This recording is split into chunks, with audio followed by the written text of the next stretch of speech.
देख रहे हैं प्रोग्राम रूबर। मेरे साथ इस वक्त मौजूद है आशिक भट्ट, जो किसी तारुफ के मोहताज नहीं है।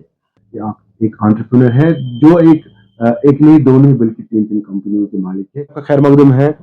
ये मुझे बताइए कि आपने कंपनियों का ये सिलसिला शुरू किया कि कब से आपने स्टार्ट किया, तो कहाँ से आपको ये इंस्पिरेशन? मेरा नाम आशिक भट्ट है, को founder and managing director of Orion group.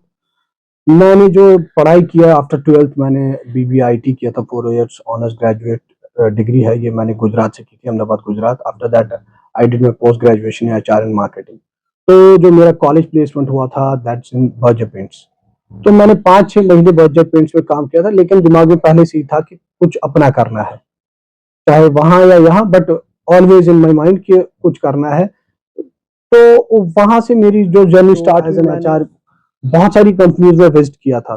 तो एक टाइम पे मैंने एक सोलर कंपनी में विजिट किया था, which is one of the oldest company in India. तो वहां स्टक हो गया कि मुझे कुछ करना है सोलर में, क्योंकि यहाँ जो सबसे बड़ी प्रॉब्लम थी स्कैर्सिटी ऑफ इलेक्ट्रिसिटी। तब हमने सोचा कि चलो रिन्यूएबल एनर्जी किया। ये मैंने ऑलमोस्ट 2014-15 में स्टार्ट किया था, 15 में, आफ्टर जो फ्लड्स आए थे यहाँ पे, उसके बाद मैंने ये स्टार्ट किया। ऐसे बात है जम्मू कश्मीर में, कश्मीर में पर्टिकुलरली बात करूँ तो पावर की तो आपको पता है क्या हालात थी उस टाइम। तो सोलर का भी उतना कॉन्सेप्ट भी नहीं था। तो जब मैं वापस आया तो आई स्टार्ट मार्केटिंग हियर। तो पहला जो हमने प्रोजेक्ट किया था, I am very thankful to him, hotel Shahanshah Palace, जो पहले जो इंसान थे जिन्होंने ये समझा कि ये हो सकता है, सोलर क्या है, सोलर क्या है। तब हमने लगाया था 5000 LPD इन कमर्शियल सेक्टर। तब तक क्या था, अगर सोलर लगा भी था दैट्स बाय द गवर्नमेंट, ये सारा गवर्नमेंट डिपेंडेंट था। और लोगों में मिथ भी थी कि सोलर नहीं चलता है, जबकि ये मिथ मेरे ख्याल से अवेयरनेस भी उतनी नहीं थी। तो हमने वहां पहला जो लगाया था 5000 LPD, by the grace of God वो आज तक चल रहा है उनका। उसके बाद हमने बहुत सारे कमर्शियल सेक्टर्स किए, होटल जहांगीर पैलेस किया। और हम कह सकते हैं कि मैं पहली कंपनी हूं जिन्होंने सोलराइजेशन ऑफ पेट्रोल पंप्स किया। जो इनोवेशन हमने स्टार्ट की JNK में, ऑलमोस्ट आज के टाइम पे हमने इंडिया JNK में 80 to 85% पंप सोलराइज किए हैं, चाहे BPCL के हो, HPCL के हो या इंडियन ऑयल। और रिसेंटली अभी हमारा प्रोजेक्ट भी चल रहा है HPCL डिपो में। वहां हम ऑलमोस्ट 2 दिन पहले 200 किलोवाट का उनका सोलर ऑन ग्रिड प्लांट भी पूरा किया है। फिर ये सफर कैसे आगे चला, कैसे आपने फिर एम्प्लॉयमेंट जनरेट की इसमें? काम बढ़ता रहा, लोग जुड़ते रहे, आइडियाज नए नए आते, कारवां चलता रहा, आइडियाज नए नए आते रहे। So that how can we innovate, क्योंकि हमारी और जो बाकी रेस्ट ऑफ जो कंट्री है वहाँ का वेदर कंडीशन में बहुत फर्क है। तो हमने हमेशा सोचा, हम गए वहाँ, जो मैन्युफैक्चरर है उनके साथ बैठे R&D की, कि आप जो भी प्रोडक्ट बनाइए एज पर आवर स्पेसिफिकेशंस बनेंगे। ये नहीं है क्योंकि कंपनी कभी कभार बनाती है, उनको लगता है दिल्ली में या मुंबई में ऐसा ऐसा होना चाहिए। तो लेकिन हमने थोड़े जो प्रोडक्ट्स है कस्टमाइज करवाए। तो by the grace of God अभी तक तो वो सारे चल रहे हैं, और आगे भी इंशाल्लाह हम देखते हैं कि इनोवेशन क्या हो सकती है, नए नए idea, so that we can implement. सरकार का हमेशा रोल होना चाहिए, इसमें पॉजिटिव रोल होना चाहिए। लेकिन सरकार थोड़ी कुछ कर सकती है जब तक आप विलिंग नहीं हो। तो अपने में वो पॉजिटिव एटीट्यूड तो लाना पड़ेगा आपको। अगर आपको करना है कुछ तो you have to be on your toes. तो आपको भी देखना है कि आपका इंटरेस्ट कहाँ है।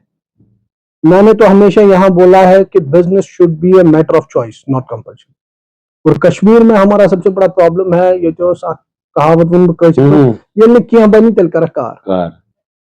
दैट्स व्हाई कि हमारा जो सारा जो ये बिजनेस सेटअप है ये फेल हो गया। क्योंकि आज के टाइम पे भी अगर हमारी इकोनॉमी देखे तो हम 80-90% गवर्नमेंट सैलरीज पे डिपेंडेंट है। हम हमारे घर में हर एक को चाहिए कि एक गवर्नमेंट एम्प्लॉय, बाकी चले ना चले दैट्स डिफरेंट स्टोरी, होना चाहिए। But you have to change your mindset. आप अगर बिजनेस में आओगे, स्टार्टअप करोगे, आप ऐसे 10 लोगों को एम्प्लॉय करो। यहाँ पे आपको एक बात के लिए रोकना चाहूंगा कि जब आपने ये प्लांट, ये कंपनी शुरू की, तो जाहिर सी बात है लोगों में उतनी अवेयरनेस नहीं थी, आपको काफी हर्डल्स का सामना करना पड़ा।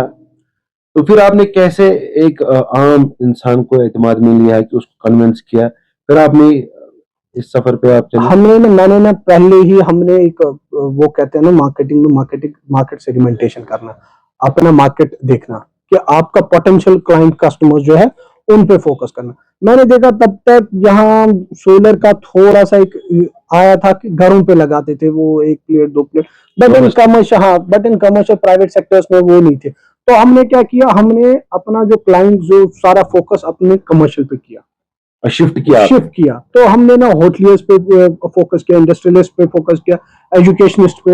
एक तो चीज है कि इनको समझाना आसान हो गया। फिर हमने एक बनाया कि रिटर्न इन्वेस्टमेंट, अगर आप इतना पैसा खर्चा कर रहे हो, सबसे बड़ी बात है आपका इन बिजनेस में, वो भी बिजनेस कर रहे हैं चाहे होटलियर है चाहे कोई भी, कि आपका इन्वेस्टमेंट कितने साल में आ रहा है और रिटर्न इन्वेस्टमेंट कितना। अगर आप प्लांट लगा रहे हो 10 लाख का 20 लाख का, तो आपका इन्वेस्टमेंट, आपका जो खर्चे हैं बिजली का है डीजल का है, वो हम कंपेयर करते थे, वो एक शीट बना दिया हमने। तो पूरा हमने उनको दे दिया कि किसी का 2 साल में आ रहा था, किसी का 2.5 साल, after that is running freely. तो ऐसे ऐसे करके हमने कस्टमर्स को अवेयर किया कि ये चीज करने से आपका इतना फायदा हो सकता है। खाली आपको अभी क्या है कि आपका जो ये इन्वेस्टमेंट है ये एक साथ देना है, बट आफ्टर 2.5 years आपका जो भी जो जनरेशन है, एनर्जी है, वो फ्री हो रही है। अच्छा, अगर हम बात करें अनएम्प्लॉयमेंट की, मुल्क में सबसे ज्यादा शरह जो है वो जम्मू कश्मीर में है, बेरोजगारी की रिकॉर्ड की गई है। तो कैसे आपने इसको किसी हद तक कम किया, किस तरीके से आपने फिर एम्प्लॉयमेंट जनरेट की, तो कितने आज तक आपने एम्प्लॉय जो है आपके यहाँ पे काम कर रहे हैं? देखिए, स्टार्टिंग हमने मुझे लगता है 2 या 3 लोगों से किया है, but by the grace of God आज हमारे पास जो ऑन रोल एम्प्लॉय है ओरियन में वो ऑलमोस्ट 30 to 50 है। ऑफ रोल हमारे पास लगभग 10 to 15 कंपनीज है, जिनमें लगभग 200-250 लोग काम कर रहे हैं। तो इसमें बड़ा रोल है, क्योंकि आजकल पीएम सूर्य घर भी चल रहा है, उसमें भी हम काम कर रहे हैं, government solarization of government buildings, उसमें भी हम काम कर रहे हैं। तो हमने जो ऑन रोल लेने के बजाय जो छोटी छोटी कंपनीज है जो इसमें आई है, उनको हमने अपना जो ये वर्क ये है ट्रांसफर किया। तो उनके जो लड़के हैं वो भी चल रहे हो, तो उनका भी एक आइडिया बन रहा है कि एक एम्प्लॉयमेंट जनरेशन हो रही है। मानो 200-300 एम्प्लॉय इसमें काम कर रहे हैं, चल रही है। अच्छा, आपसे जानना चाहेंगे कि आज के दौर में कहाँ पे आपके बड़े प्रोजेक्ट चल रहे हैं? अभी तो स्टेट गवर्नमेंट में, यहाँ यूटी गवर्नमेंट में हमने ऑलमोस्ट 3-3.5 मेगावाट कंप्लीट किया है। जो खाली जो गवर्नमेंट बिल्डिंग्स है उसमें हमारा बख्शी स्टेडियम था, हरी नवाज पैलेस था, या जीडीसी बारामूला है आपका। तो रिसेंटली हमने सीएम साहब की जो हॉस्पिटैलिटी एंड प्रोटोकॉल के अंडर आती है गुलमर्ग में, उसमें लगाया। और we are the first company, जो मैं आपको बता देता हूँ, कि जिन्होंने यूटी के बाहर भी काम किया है। वन इज हमारी पहली कंपनी है, ये पहली कंपनी है जिनके की जिसने ईरान एम्बेसी में सोलर लगाया last year. We have completed that project on grid, उनका जो दिल्ली में है। और इस साल हमने कोल्ड स्टोरेज है जेके एग्रो की, वहां 150 किलोवाट लगा लिया। और हमारा एक प्राइवेट ये हॉस्पिटल था, एसकेआर हॉस्पिटल इन पठानकोट, वहां भी हमने काम किया है।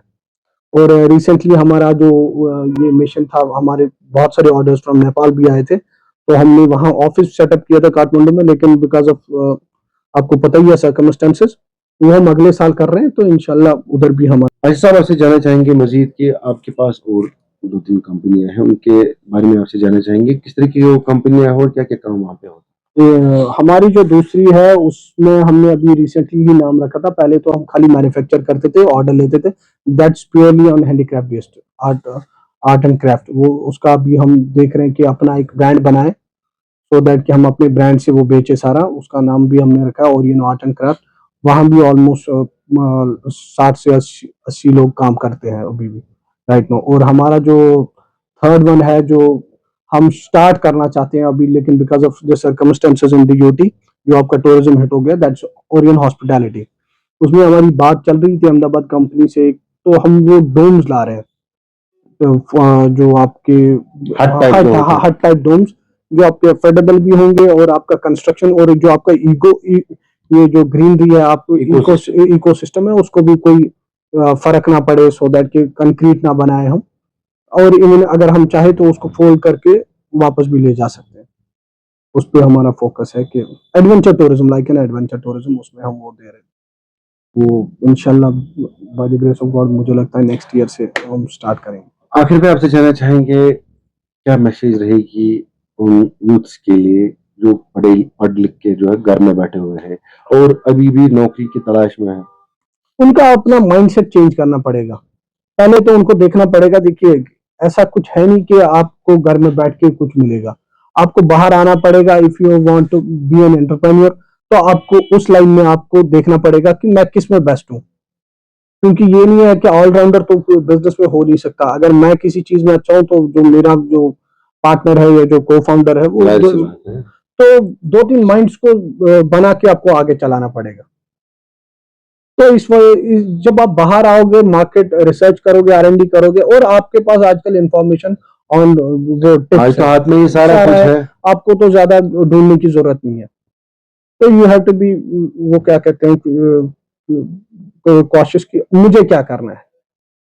ये नहीं है कि किसी ने कुछ बोला तो इसमें पैसा है तो इसमें घुसना है। तो ये चीज देखनी है कि आपका जो भी बिजनेस हो बाय चॉइस हो, नॉट बाय कंपल्शन हो। अच्छा साहब, शुक्रिया कीमती वक्त देने के लिए।